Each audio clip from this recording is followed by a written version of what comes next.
मरने के बाद कौन से कर्म का फल पहले मिलता है, अच्छे कर्म का या बुरे कर्म का?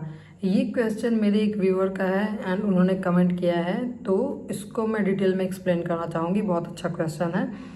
तो ये जानने से पहले आपको जानना पड़ेगा कर्म कितने टाइप के होते हैं। तो कर्म जो होते हैं मेनली 3 टाइप के होते हैं, क्रियमान कर्म, संचित कर्म, प्रारब्ध कर्म।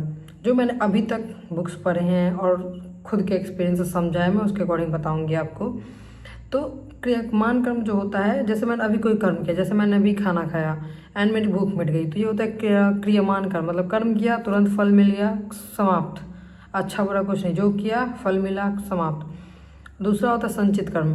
जैसे मैं अभी ये वीडियो बना रही हूँ, मैं मेहनत कर रही हूँ, तो इसका फल हो सकता है अभी तो तुरंत नहीं मिल रहा मुझे, लेकिन हो सकता है कल को कोई वीडियो वायरल चला जाए या कुछ भी ऐसा हो, बहुत अच्छे पैसे आने लगे, तो कहे या नहीं तो किसी न किसी रूप में मुझे इसका फल मिलेगा, क्योंकि मैं बुरा कर्म नहीं कर रही, मैं अच्छी चीज़ें लोगों को बताने की कोशिश कर रही हूँ। तो ये होता है संचित कर्म। इसका फल मुझे अभी नहीं मिला, लेकिन कभी ना कभी ज़रूर मिलेगा। तो ये होता है संचित कर्म। तो मैं अच्छा कर रही हूँ तो अच्छा ही फल कभी ना कभी मेरे सामने आएगा, और बुरा करूँगी तो बुरा आएगा। और कब ये आएगा, कैसे आएगा, वो आगे आपको बताती हूँ। एंड तीसरा कर्म जो होता है वो होता है प्रारब्ध कर्म। जैसे मेरा जो ये कर्म संचित हो गया, जो मैं मेहनत कर रही हूँ यूट्यूब पे वीडियो बनाने का, उसका फल कभी ना कभी मेरे सामने आएगा, तो वो हो जाता है प्रारब्ध कर्म। जब संचित कर्म सामने आता है पककर फल देने के लिए, तो वो होता है प्रारब्ध कर्म। ठीक है। तो अब बात करते हैं कि कब मरने के बाद हमें किस कर्म का फल कब मिलता है, अच्छे कर्म का फल मिलता है पहले या बुरे कर्म का पहले फल मिलता है। तो देखिए, जो भी आपके कर्म हैं, क्रियमान कर्म, जिसका फल आपको नहीं मिला, मतलब संचित हो गया है, तो वो वेट करता है सिचुएशन क्रिएट होने का। आपके जैसे कर्म है, जिस नियत से आपने कर्म किया है, वैसा सिचुएशन आपके सामने बनाया जाएगा। ठीक है, ये प्लानिंग होती है, ये ऊपर वाले के हाथ में रहता है। हमारे हाथ में है कर्म करना। आप चाहते हो कि आपकी लाइफ में अच्छी चीज़ें आएँ, अच्छा हो, तो आपको अच्छे कर्म करने पड़ेंगे, तभी उसका फल कभी ना कभी आपके सामने आएगा। एंड जैसा कर्म आप करेंगे, जिस नियत से, मेन चीज़ होता है इंटेंशन, किस नियत से आप कुछ भी कर रहे हैं उसके अकॉर्डिंग, क्योंकि आप किस नियत से कर रहे हैं वो तो सामने वाले को नहीं दिखता। मैं अगर किसी की हेल्प कर रही हूँ एग्जाम्पल के लिए, बट मेरे अंदर क्या नियत, मेरा क्या है, नियत अगर अच्छा है तो वो अच्छा कर्म बनेगा, बुरा नियत से कुछ कर रही हूँ मैं तो बुरा फल बनता है।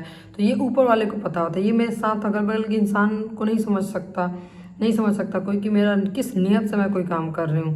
तो ये ऊपर वाले को पता होता है। तो ऊपर वाला फिर देखता है आप किस नियत से कोई काम कर रहे हैं, उसके हिसाब से वो फल डिसाइड करते हैं। एंड वैसा वो सिचुएशन, योग बनाया जाता है ताकि उसका वो फल दिया जा सके। अगर आपके किसी भी कर्म का फल इस जन्म में नहीं मिला, तो अगले किसी न किसी जन्मों में मिलेगा, एंड उसका फल भोगने के लिए आपका जन्म होता रहेगा। इसलिए जिनको मुक्ति चाहिए होती है वो भजन वगैरह करने लगते हैं, क्योंकि ना वो कर्म, ऐसा कुछ कर्म करेंगे नहीं जो संचित हो, फिर उसको फल लेने के लिए उनको जन्म लेना पड़े। तो इसलिए ऐसा होता है। तो देखिए, जैसे एग्जाम्पल के जो धृतराष्ट्र थे, तो उन्होंने जब वो अंधे होकर जन्म लिए थे एंड उनके 100 पुत्र युद्ध में मारे गए थे, तो उसके पीछे कहानी थी 50 जन्म, 50 वर्ष नहीं, 50 जन्म पहले वो मतलब जंगल में, वो क्या बोलते हैं, शिकारी थे, तो वो जंगल में ना शिकार करने गए थे। तो एक पेड़ पे बहुत सारी चिड़िया थी, तो उस पर उन्होंने जलता हुआ जाल फेंक दिया था।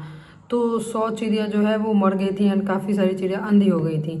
तो उसका फल, अब ये नियति बोलिए या भगवान बोलिए, यूनिवर्स बोलिए, ये वेट करता है कि वैसा सिचुएशन क्रिएट करने का, योग बनाने का। तो वैसा योग उनका बना 50 जन्म के बाद, इसलिए वो 50 जन्म के बाद अंधे थे एंड 100 पुत्र जो भी थे उनके उस युद्ध में मारे गए। तो आप जो भी कर्म कर रहे हैं उसका फल कभी ना कभी आपको मिलेगा। ये फिक्स नहीं होता है कि कब मिलेगा, ये भगवान के हाथ में होता है, क्योंकि जिस नियत से आप कोई कर्म कर रहे हैं उसके हिसाब से उसका फल बनता है एंड चीज़ें प्लान्ड होती है। इसलिए कहा जाता है कि नियति भेद नहीं करती, जो लेती है सो देती है। जो आप दे रहे हैं वो आपके सामने लौट के आएगा। एंड एक इसी में फिर एक और चीज़ कही जाती है, हुई है सोई जो राम रचि रखा, होगा वही जो भगवान राम ने रच रखा है। ऐसा क्यों? क्योंकि हमने जो कर्म किया है, जिस नियत से किया है, उसका फल डिसाइड होता है, तो वो भगवान के हाथ में होता है। ऐसा नहीं कि सब चीज़ भगवान के हाथ में होता है। भगवान किसी के साथ मतभेद भेद नहीं करते। वो जैसा आपका मेरा कर्म है, जिस नियत से हमने कर्म किया है उसी का फल भगवान डिसाइड करते हैं, और वही चीज़ें प्री प्लान्ड होती है।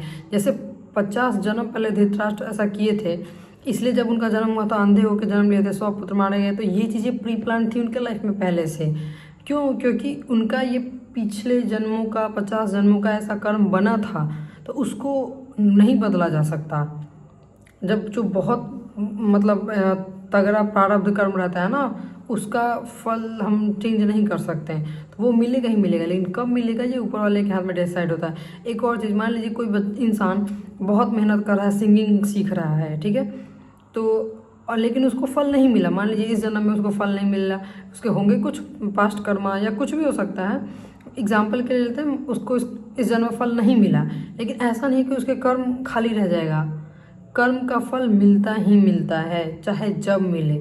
तो ऐसा क्या होता है ना कि अगले जन्म में या किसी जन्मों में जब वो जन्म लेता है, तो बहुत लोगों को आप देखोगे कि बचपन से ही वो एक्सपर्ट होते हैं डांसिंग में, सिंगिंग में। ऐसा कैसे? एक ही टीचर से सारा बच्चा डांसिंग सीख रहा है, सिंगिंग सीख रहा है, पढ़ाई कर रहा है, लेकिन एक बहुत एक्सपर्ट हो जाता है। कैसे? क्योंकि उसके पिछले जन्म के ऐसे कर्म रहे होते हैं, संचित कर्म, जो उसके सामने आया रहता है। तो कर्म कभी खाली नहीं जाता, वो आपको मिलेगा ही मिलेगा फल, लेकिन कब मिलेगा ये भगवान डिसाइड करेंगे। किस नियत से आपने कोई काम किया है, कैसे किया है, तो उसके हिसाब से योग बनता है। ये यूनिवर्स, नियति, भगवान, ये किसी को नहीं छोड़ते। आप अच्छा कर्म करें, बुरा कर्म करें, उसका फल आज ना कल या किसी जन्म में आपको भुगतना ही पड़ेगा। हमारे हाथ में क्या है? कर्म करना।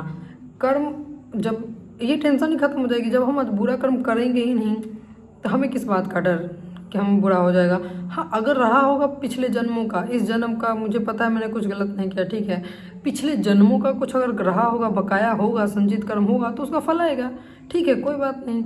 इसलिए साधु संत को बोलते हुए आपने सुना भी होगा, खासकर प्रेमानंद जी को, वो बोलते हैं कि कुछ भी आपके साथ बुरा हो रहा है तो अपना प्रारब्ध कर्म समझ के भुगत लीजिए, क्योंकि यही हमारा ही कर्म है किसी जन्म का।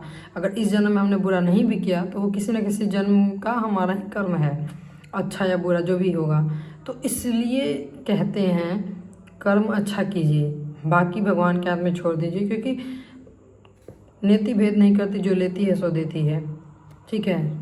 जो आप देंगे, जो आप कर्म कर रहे हैं, उसका फल आपको मिलेगा, ये ऊपर वाला तय करेगा कब मिलेगा। तो ये चीज़ मुझे लगा मैं कमेंट में उतना डिटेल में मैं एक्सप्लेन नहीं कर सकती, इसलिए मैंने वीडियो बनाया है। Thank you for watching. कोई कमेंट होगा तो आप, डाउट होगा तो आप कमेंट करते रहिए, मैं सबका रिप्लाई करती हूँ। अगर नहीं हो पाए तो मैं वीडियो बना देती हूँ डिटेल में एक्सप्लेन करने के लिए। Thank you for watching, bye bye.